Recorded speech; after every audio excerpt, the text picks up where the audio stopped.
Saya ulangi lagi, jika engkau baik-baik mendengarkan suara Tuhan Allahmu dan melakukannya dengan setia segala perintahnya yang kusampaikan kepadamu pada hari ini, maka Tuhan Allahmu akan mengangkat engkau di atas segala bangsa di bumi. Nah, Bapak Ibu Saudara, saya percaya setiap kita rindu untuk diberkati. Amin. Berkat rohani maupun berkat jasmani, berkat kesehatan, bahkan berkat-berkat yang lain, saudara. Saya sekali lagi saya pastikan, termasuk saya, kita rindu untuk diberkati. Haleluya. Nah, dalam tema ini saudara, saya sampaikan tentang ketaatan, taat dan berkat. Ya, saya ulangi sekali lagi, adalah ketaatan, ya, dan berkat. Nah, Bapak Ibu Saudara, kerinduan kita untuk diberkati tidak lepas daripada namanya ketaatan. Karena buah daripada ketaatan itu adalah berkat. Firman Tuhan mengingatkan kita tentang hal ini. Dia mengajarkan bahwa berkat tidak datang begitu saja. Berkat adalah hasil dari ketaatan. Dari ayat ini adalah janji Tuhan kepada umat Israel, tetapi prinsipnya tetap berlaku bagi kita yang hidup sampai saat ini. Ketaatan mendatangkan berkat, dan juga pemberontakan menimbulkan kutuk. Kalau Bapak Ibu Saudara lihat di dalam kitab Ulangan 28 ini, di dalam pasal yang sama ada namanya berkat. Musa memperhadapkan kepada umat Israel berkat dan juga sekaligus kutuk. Itulah sebabnya di dalam ayat yang pertama ini kita harus pahami saudara, karena inilah yang mewakili kerinduan kita sebagai anak-anak Tuhan. Ketaatan adalah kewajiban, bukan pilihan. Kalau seandainya kita memilih, boleh-boleh saja. Tetapi ujung-ujungnya adalah, kalau kita nggak taat, maka ujung-ujungnya adalah kutuk. Dan melalui ketaatan kita dapat mengklaim, kita berkata, kita berdoa kepada Tuhan tentang janji-janji Tuhan. Saudaraku kekasih, sering sekali saya katakan bahwa dalam janji Tuhan itu tidak pernah ia lalai untuk menepati janji. Kalau Allah sudah berfirman, kalau Allah sudah berjanji, maka apapun yang terjadi tidak terpengaruh oleh keadaan, tidak terpengaruh dari segala situasi yang ada, saudara. Kalau Allah yang berfirman, maka apapun yang ia janji pasti ia tepati. Haleluya. Pasti ia tepati. Maka di dalam hal ini, di dalam pertalian tentang ketaatan dan berkat, ada beberapa hal yang boleh saya sampaikan kepada Bapak Ibu Saudara. Di dalam nats yang pertama tadi dia berkata, jika engkau baik-baik mendengarkan suara Tuhan. Saya ulangi sekali lagi, jika engkau baik-baik mendengarkan suara Tuhan Allahmu dan melakukannya dengan setia. Garis bawahi di sini adalah mendengar suara Tuhan. Mendengar suara Tuhan bukan hanya dengar, tetapi dikatakan dengan baik, atau di dalam bahasa yang lain, dalam kata-kata yang sehari-hari berkata bahwa apa? Jika engkau mendengarkan suara Tuhan dengan sungguh-sungguh. Bukan hanya sekedar kita mendengar, kita bukannya sekedar ya untuk membaca firman Tuhan. Saya bangga kalau kita lihat tadi anak-anak kita, ya mereka sudah mulai dari masa muda mereka, masih anak kecil mereka sudah membaca firman Tuhan. Dan juga kita semua jemaat ada namanya program baca Alkitab setiap hari, saudara. Tetapi kita harus meningkatkan lagi. Bukan hanya sekedar membaca, bukan hanya sekedar mendengar, tetapi disertai dengan kesungguhan hati untuk mendengarkan firman Tuhan. Karena dalam ayat ini dimulai dari jika engkau baik-baik mendengarkan. Mendengarkan apa? Mendengarkan suara Tuhan. Di dalam kitab Mazmur 119 ayat 105, apa yang dikatakan di sana?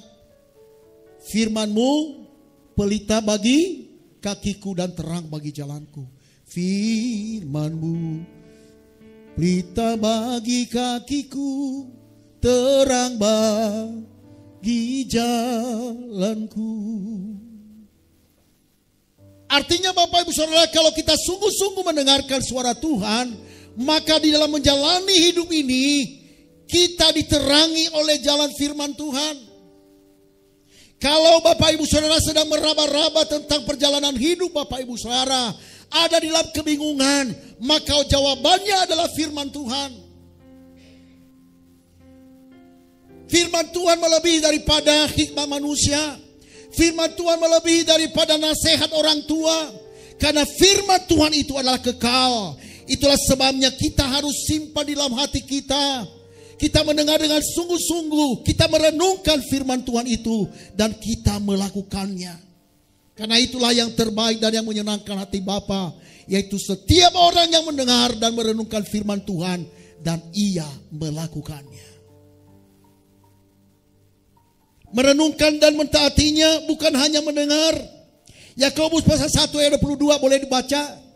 Yakobus pasal 1 ayat 22 boleh dibuka. Tetapi hendaklah kamu menjadi pelaku firman.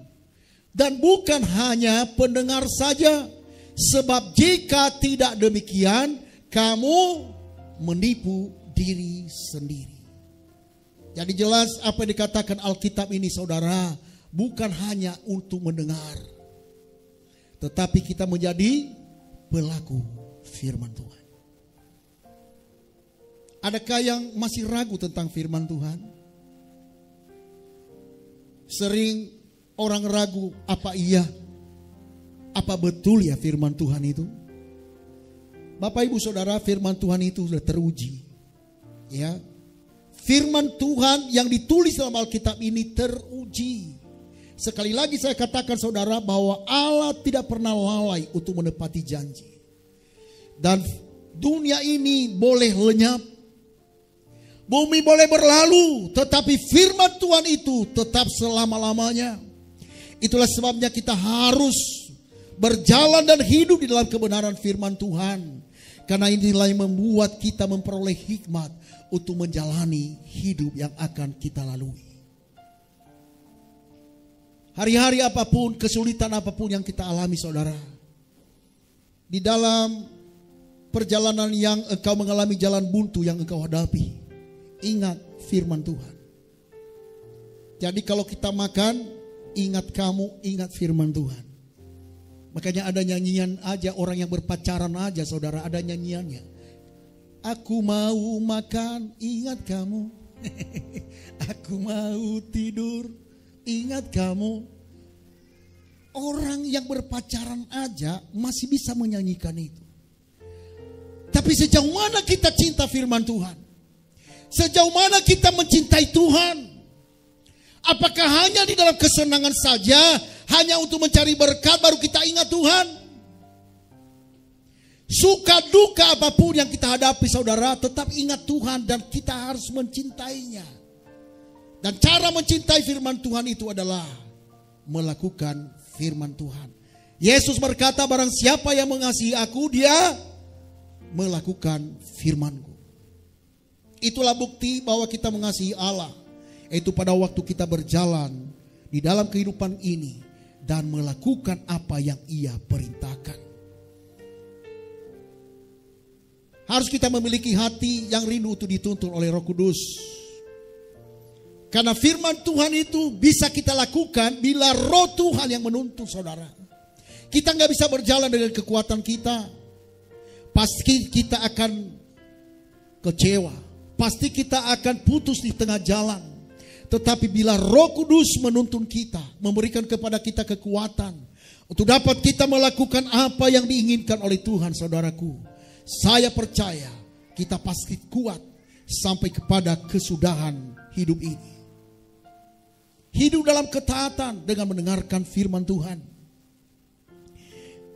Bapak Ibu Saudara kekasih dalam Tuhan, kalau seorang prajurit, kalau ia tidak mendengarkan atau tidak taat kepada perintah komandannya, apa yang terjadi saudara? Pasti akan gagal. Pasti akan gagal saudaraku. Kita adalah prajurit-prajurit Allah yang harus kita taat kepada apa yang dikatakan oleh firman Tuhan. Sebab tanpa perintah Tuhan, saudara, kita akan mudah tersesat. Begitupun seorang prajurit, kalau ia tidak mendengarkan perintah daripada komandannya, pasti dia akan tersesat, saudara. Pasti dia akan melakukan banyak kesalahan. Begitupun dalam iman percaya kita. Kalau kita mau taat dan mendengarkan perintah Tuhan, maka pasti kita tidak akan tersesat. Kita dituntun olehnya. Amin, saudara. Kita harus memiliki ketaatan kehidupan kepada Allah. Saudaraku, banyak orang yang rindu diberkati tetapi gak mau taat. Tahu gak Bapak Ibu Saudara, kalau kehidupan kekristenan kita hanya berkat saja yang kita cari, tetapi kita tidak mulai daripada ketaatan kita. Coba bayangkan setiap orang tua memiliki anak, saudara, matanya, hatinya hanya tertuju pada dompet Bapak Ibu Saudara. Marah gak Bapak Ibu Saudara? Setiap hari hanya meminta berkat, meminta sesuatu, meminta uang. Coba bayangkan kalau seorang anak hanya tujuannya hanya meminta uang saja, meminta-minta, saudara. Tetapi tidak pernah dia taat untuk melakukan apa yang kita perintahkan. Pasti Bapak Ibu Saudara akan pukul anak itu. Didik dia. Demikian juga Tuhan. Kalau Allah memperlakukan kita sebagai anak, Dia akan pasti mendidik kita. Tetapi kalau kita taat kepada perintahnya, saudaraku, pukulan tidak akan menghampiri kita, karena Ia senang. Sering saya katakan, saudara, kalau fokus kekristenan kita itu pada hati Tuhan, bukan kepada berkatnya. Berkat Tuhan itu adalah bonus. Kesembuhan itu adalah bonus dari Tuhan. Segala anugerah yang Dia berikan kepada kita adalah bonus, karena Ia telah janji. Padahal pada waktu belum kita meminta sesuatu pun dari Tuhan, Ia telah menyediakan anugerah berkat bagi kita dari sorga. Itulah yang dikatakan di dalam Efesus pasal yang pertama ayat yang ketiga. Dia telah menyediakan kepada kita berkat di sorga melalui Yesus Kristus. Itulah sebabnya kekristenan kita bukan hanya kita berdoa seperti mengemis. Karena kita memiliki Bapa yang mengerti apa yang kita rindu, apa yang kita inginkan, apa yang kita perlu. Kalau kita meminta, ya tidak salah kalau kita meminta. Tetapi yang menjadi evaluasi di dalam iman percaya kita mengiring Yesus, apakah kita sudah taat kepada apa yang sudah Ia firmankan atau belum? Karena ganjaran daripada ketaatan itu adalah berkat.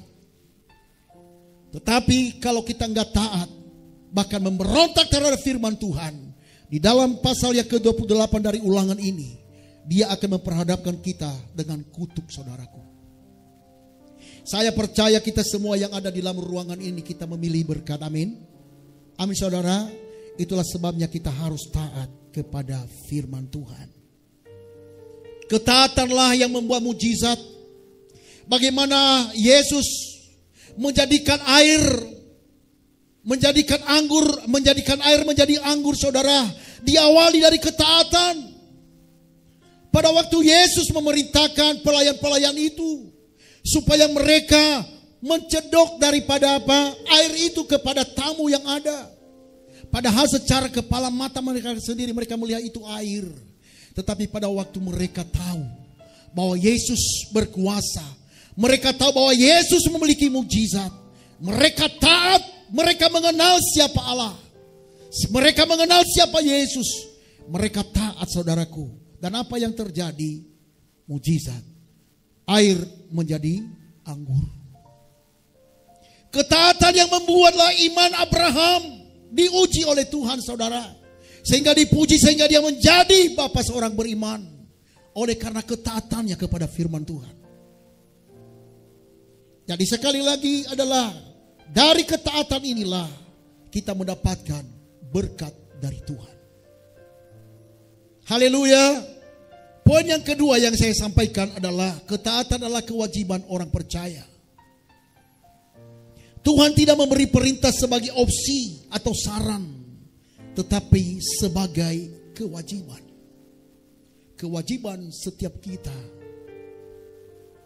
Bagi orang yang berkata, aku percaya pada Allah Abraham, Ishak dan Yakub, Allah Israel, Allah dalam Yesus Kristus, maka kewajiban kita sebagai orang percaya adalah ketaatan. Bukan hanya taat pada waktu kita membutuhkan sesuatu dari Tuhan, tetapi taat dan setia. Ada banyak orang yang taat hanya pada waktu ada dalam kesesakan, saudara. Kita lihat di dalam lingkungan masyarakat, saudara, orang taat hanya pada waktu ada polisi. Kebanyakan orang taat hanya kalau ada polisi, saudara. Ya, sebenarnya ketaatan itu ada polisi tidak ada polisi, ya kita harus taat. Ada beberapa tahun yang lalu sebelum saya menjadi seorang pelayan, saudara, saya punya tamu dari orang Singapura karena saya kerja sekuler pada waktu itu. Nah, pada waktu itu adalah tamu dari perusahaan, saya yang menyetir, lalu kemudian saya bawalah tamu ini, ya.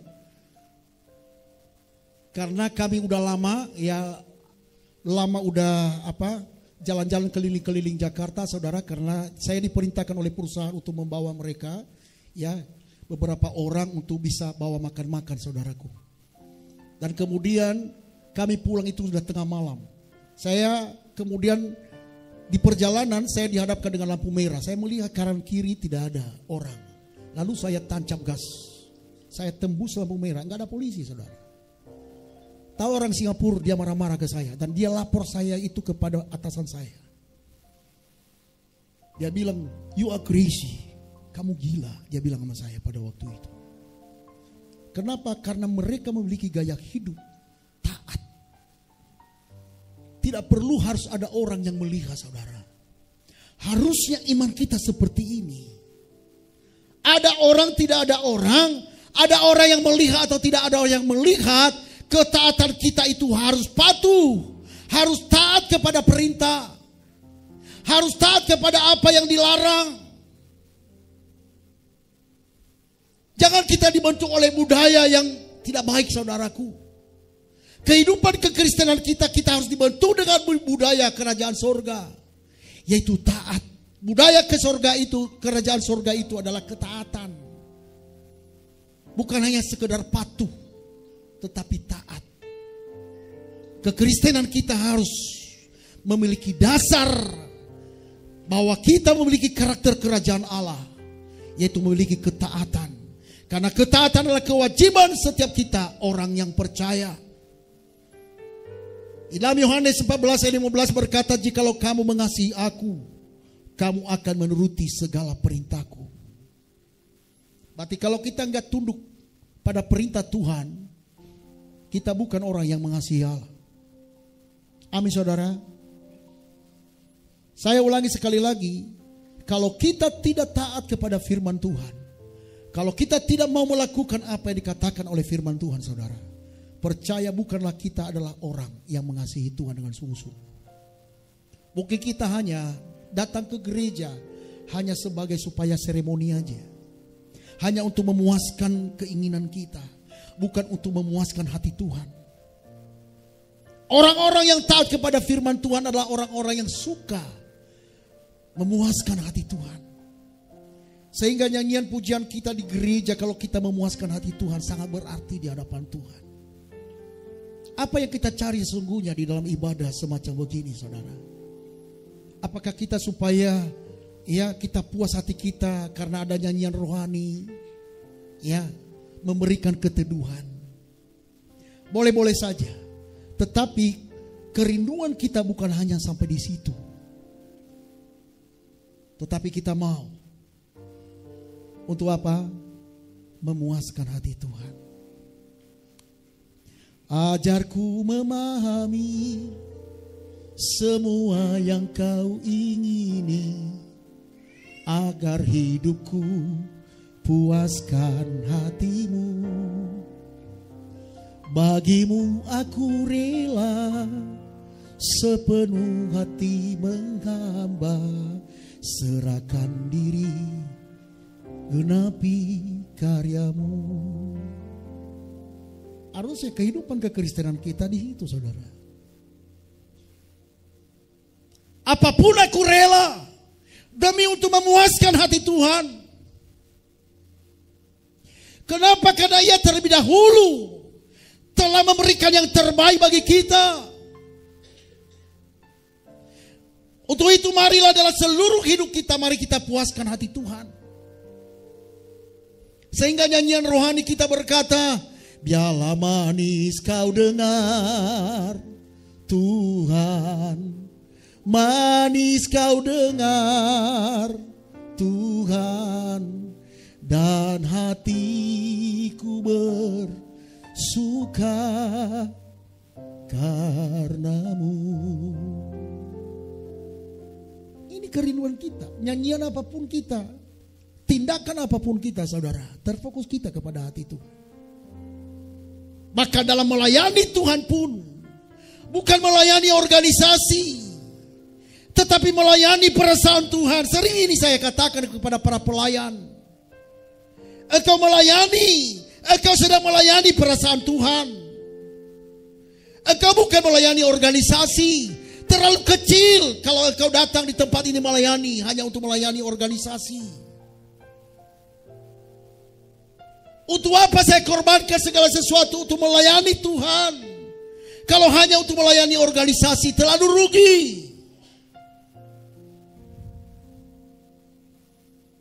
Sering saya katakan, saudaraku, saya ini bukan orang pengangguran. Saya bukan orang gak punya skill. Saya bekerja dari sekuler dulu. Tapi saya tinggalkan semuanya itu. Saya dapat duit banyak dulu. Saya tinggalkan itu semua. Kalau seandainya saya hanya melayani organisasi, saudara, terlalu rugi. Itulah sebabnya para pelayan-pelayan Tuhan, saya mengajak Bapak Ibu Saudara. Engkau telah memberi waktumu. Bahkan mungkin segala materi engkau berikan. Tetapi kalau hanya sampai kita melayani organisasi, terlalu rugi.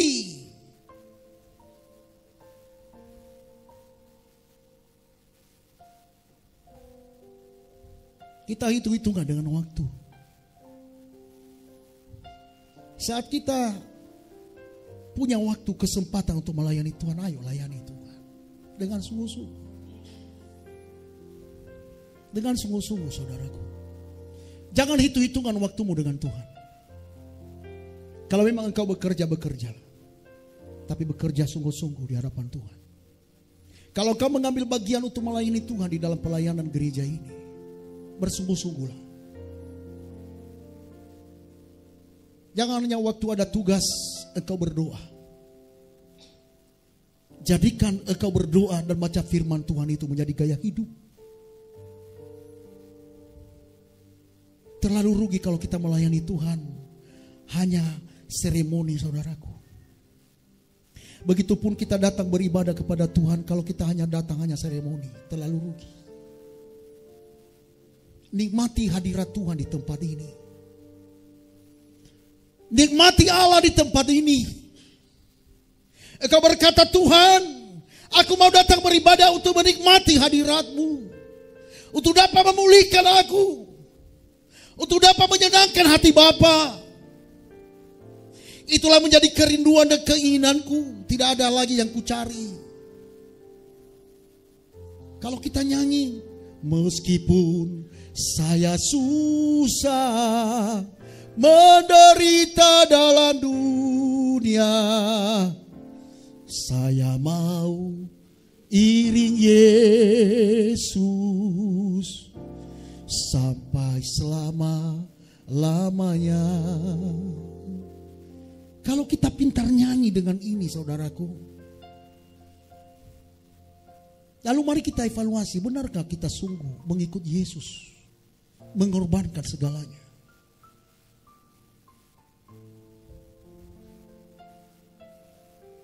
Mari kita cari, Bapak Ibu Saudara, supaya Tuhan Yesus bangga melihat kita.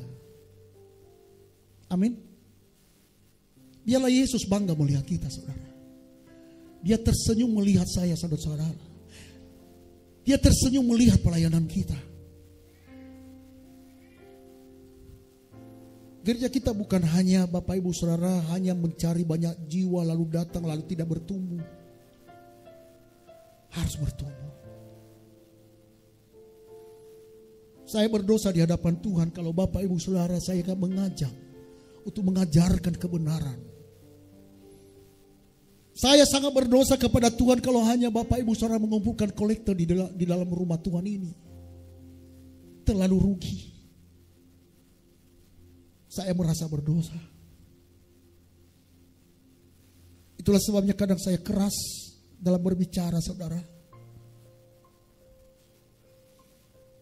Supaya Bapak Ibu Saudara bertumbuh dalam ketaatan pada firman. Cari Tuhan. Bukan hanya sekedar cari berkat-berkatnya. Berkat Tuhan tidak akan pernah terlampaui bagi kita selama kita hidup dalam ketaatan kepada Tuhan. Orang percaya mengaku mengasihi Tuhan, tetapi tidak taat. Sesungguhnya ia sedang menyangkal imannya dengan perbuatannya. Aku mengasihi Engkau Tuhan, tetapi enggak taat. Dia sedang menyangkal imannya. Dan iman sedemikian tidak mungkin berkenan kepada Tuhan. Enggak mungkin. Mari kita jadikan hidup kita ini saudara menjadi pelaku firman. Mari kita hidup dalam kasih. Karena Allah adalah kasih. Sudahkah kita sungguh-sungguh mengasihi Allah dan mengasihi sesama? Saya melihat dalam beberapa hari ini demo saudaraku. Saya bukan orang yang anti demo, saya gak ada masalah. Tetapi kalau sudah sudah merusak, ini udah gak benar. Harusnya kita orang-orang percaya membawa damai ini di tengah-tengah bangsa ini, saudara. Siapa lagi yang membawa damai di tengah-tengah dunia ini? Kita mulai dari anak-anak Tuhan, anak-anak yang sudah mendengarkan firman Tuhan, orang-orang yang mengasihi Tuhan. Kita membawa damai. Amin. Kita banyak berdoa untuk bangsa ini, saudaraku. Bagi anak-anak Tuhan yang ada di pemerintahan, bagi pegawai negeri sipil, TNI dan Polri, bawa damai ini tengah-tengah bangsa ini. Kami mendoakan Bapak Ibu Saudara, karena mungkin kami adalah di luar daripada pemerintahan. Ya, kami hanya berdoa, bawa damai, bawa kebenaran Allah. Sekalipun mungkin ada konsekuensi yang engkau tanggung, tidak masalah. Barang siapa yang kehilangan nyawanya oleh karena aku, kata firman Tuhan, ia tidak akan kehilangan, dia akan mendapatkan nyawanya. Memang untuk menegakkan kebenaran itu, saudara, saya akui ada konsekuensi. Ada konsekuensi. Kita disingkirkan, mungkin pangkat kita gak naik, jabatan kita gak naik. Tapi tidak mengapa. Kalau engkau sungguh-sungguh engkau melakukannya untuk Tuhan, Tuhan akan membelamu. Seorang Yusuf, sekalipun ia digoda oleh berbagai macam godaan, saudara, tetapi pada waktu ia mempertahankan imannya, ia tidak goyah tentang hal itu. Dan ganjarannya adalah dia menjadi orang nomor 2 di Mesir. Bukan tanggung-tanggung. Saudaraku kekasih dalam Tuhan, dalam hidup ini gak boleh kita tanggung-tanggung.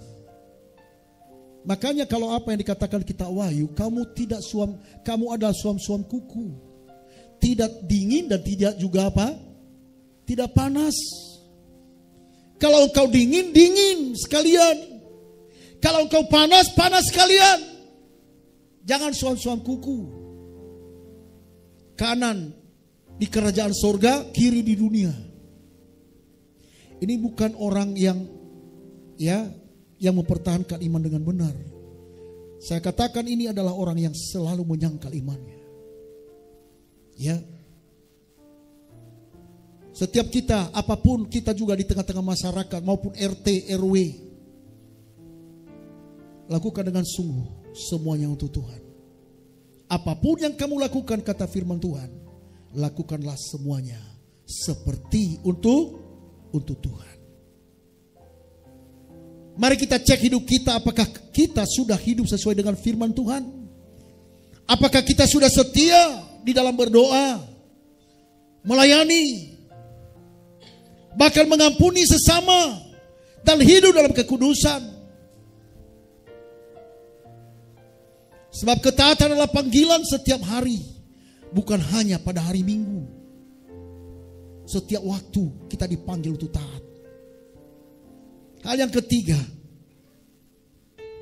ketaatan membuka pintu berkat dan penggenapan janji Tuhan. Tuhan berkata, aku akan mengangkat engkau di atas segala bangsa di bumi. Artinya Tuhan menjanjikan kehidupan yang ditinggikan. Perhatikan Bapak Ibu Saudara, janji firman Tuhan itu yang berkata, kalau ketaatan kita itu kita lakukan, itulah yang membuka pintu berkat dan penggenapan janji Tuhan itu.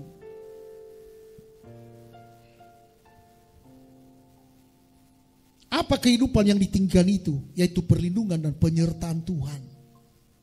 Dia melindungi, Dia menyertai. Dan kalau Allah menyertai kita, saudara, itu sudah cukup bagi saya dan saudara. Tidak perlu engkau tambah-tambah lagi hal yang lain. Allah menyertai kita. Kepada siapakah Allah menyertai itu? Pada waktu ada orang yang taat kepada Tuhan. Apa kehidupan yang tinggi itu selain daripada perlindungan dan penyertaan Tuhan? Yaitu kemenangan atas tantangan. Kita menang. Kita menang atas segala tantangan hidup. Kita menang atas segala dosa. Kita menang atas segala kuasa setan. Kita menang atas segala godaan dunia ini. Itulah sebabnya kita hidup dalam ketaatan, supaya kita beroleh kemenangan. Dia yang memegang tangan kita, yang membawa kemenangan. Kalau kita hidup dalam ketaatan, hidup dalam kekudusan, saudara, maka Allah yang memegang tangan kita dengan tangan kanannya yang kuat, yang membawa kita kepada kemenangan demi kemenangan.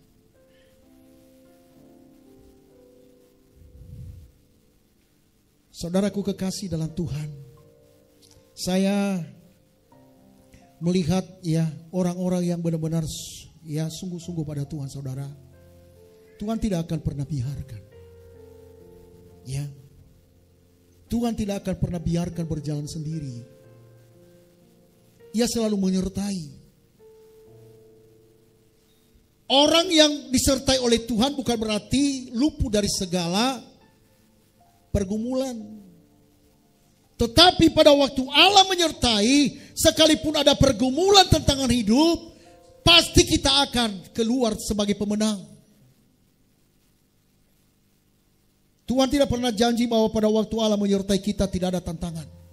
Gak pernah Allah janji. Karena justru beberapa minggu yang lalu atau minggu yang lalu saya katakan, saudara, justru pergumulan dan tantangan itu adalah Tuhan pakai untuk membentuk kita menjadi pribadi yang berkemenangan.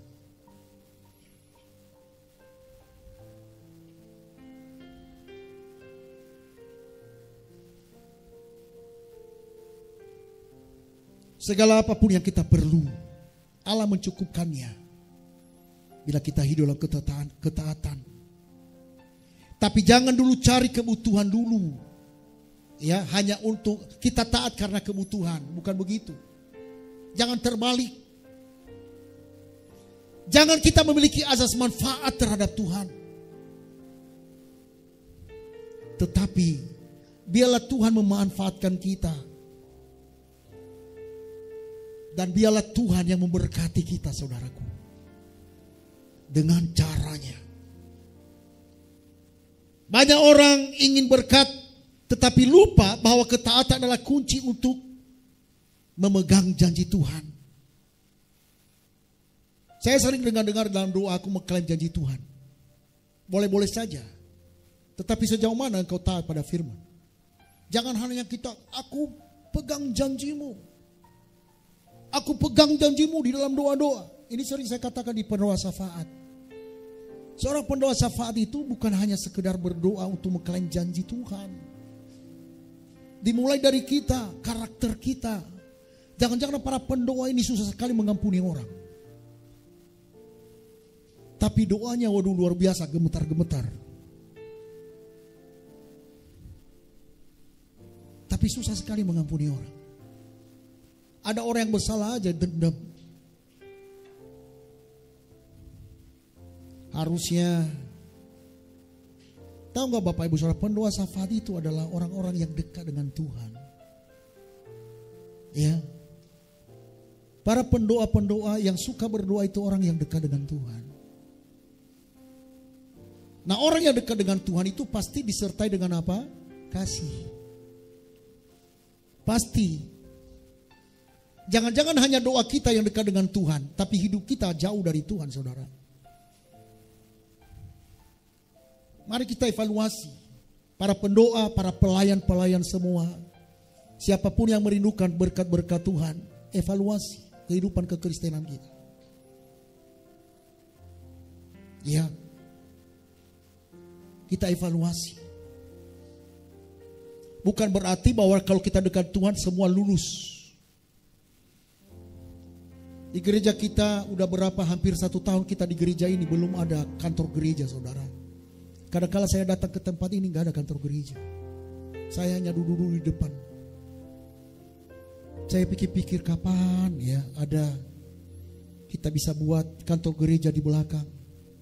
Tapi kalau itu hitung juga ya persembahan kita ya memang belum sampai saat ini belum mampu.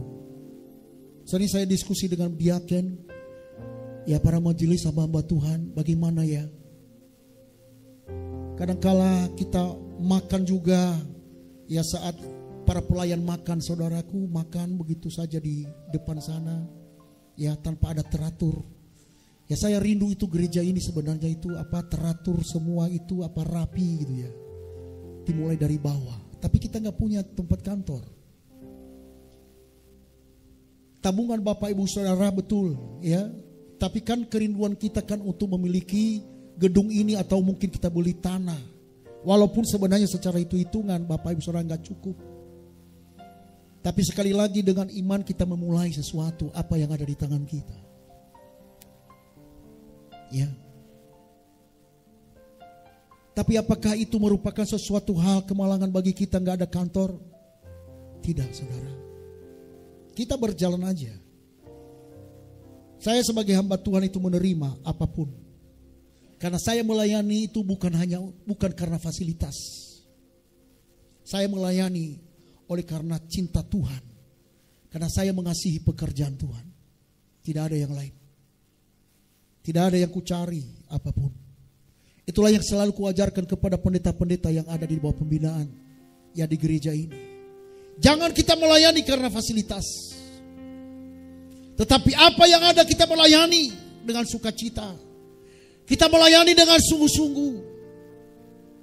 Jangan hitung-hitungan ya berkat-berkat kita pada apa yang kita layani. Biarlah Tuhan memperhitungkan itu semua bagi kita untuk kemuliaannya. Cari apapun kesenangan Tuhan, sekalipun mungkin kita enggak mendapatkan apa yang kita rindukan. Tidak ada masalah. Kalau kau mengambil keputusan untuk melayani Tuhan, bagi seorang pendeta, layani dengan sungguh. Jangan bersungut. Ya. Kalau kau bersungut, hambarlah khotbahmu. Tidak ada yang didapat di sana. Engkau dendam, tidak ada yang didapat. Untuk itu mari kita benar-benar sungguh-sungguh taat pada kebenaran. Semua janji Tuhan ya dan amin. Tetapi janji itu berlaku bagi mereka yang setia. Coba lihat di dalam 2 Korintus pasal 1 ayat 20. 2 Korintus pasal 1 ayat 20.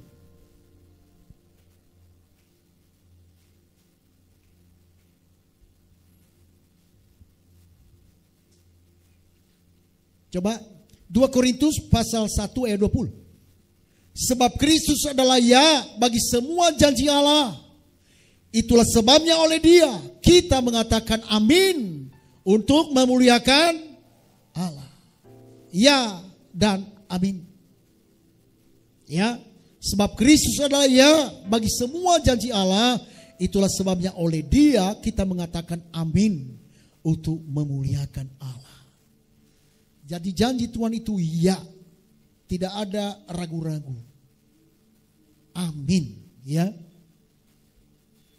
Coba bayangkan saudara, seorang ayah menjanjikan hadiah bagi anaknya jika ia rajin belajar. Hadiah itu pasti diberikan, tapi hanya jika anak itu memenuhi syarat. Ya, demikian juga janji Tuhan pasti digenapi. Tetapi ketaatan adalah pintu untuk menerima janji itu. Kalau Bapak Ibu Saudara lihat dari ayat ini tadi di dalam Ulangan 28 itu, semua janji Tuhan. Tetapi kuncinya adalah di dalam ayat yang pertama. Jika engkau dengan baik, ya, jika engkau baik-baik mendengarkan suara Tuhan Allahmu dan melakukannya dengan setia segala perintahnya yang kusampaikan kepadamu pada hari ini. Engkau mendengarkan baik-baik dan melakukannya dengan setia. Ini kunci dengan berkat-berkat sampai di dalam ayat 14. Kalau Bapak Ibu Saudara lihat dari apa yang dijanjikan oleh Allah ini, sekali lagi saya ulangi, kuncinya adalah di dalam ayat yang pertama. Semua apapun yang dijanjikan oleh Tuhan, ya, Tuhan akan membiarkan musuhmu yang maju berperang melawan engkau dan seterusnya. Semua janji Tuhan. Tetapi kuncinya adalah taat dan setia. Coba kiri kanan katakan ya kepada teman-teman kiri kanan, taat dan setia. Ayo, 1, 2 ya. Taat dan setia. Kita ulangi sama-sama, taat dan setia. 1, 2 ya. Taat dan setia. Haleluya. Ya, kiranya jemaat GBI Kota Daud hidup dalam ketaatan ya kepada kebenaran. Ya. Ketaatan menghasilkan kehidupan yang menjadi berkat bagi orang lain. Tuhan memberkati kita bukan kita menikmati sendiri, tetapi untuk kita bagikan kepada orang lain. Hidup taat akan membuat kita menjadi terang dan garam dunia. Dunia akan melihat Kristus melalui kesetiaan kita menjalankan perintah Tuhan. Untuk itu mari kita sungguh-sungguh memperhatikan tentang arti ketaatan dan kesetiaan kepada Tuhan. Kiranya kasih karunia Tuhan menyertai kita sekalian. Amin.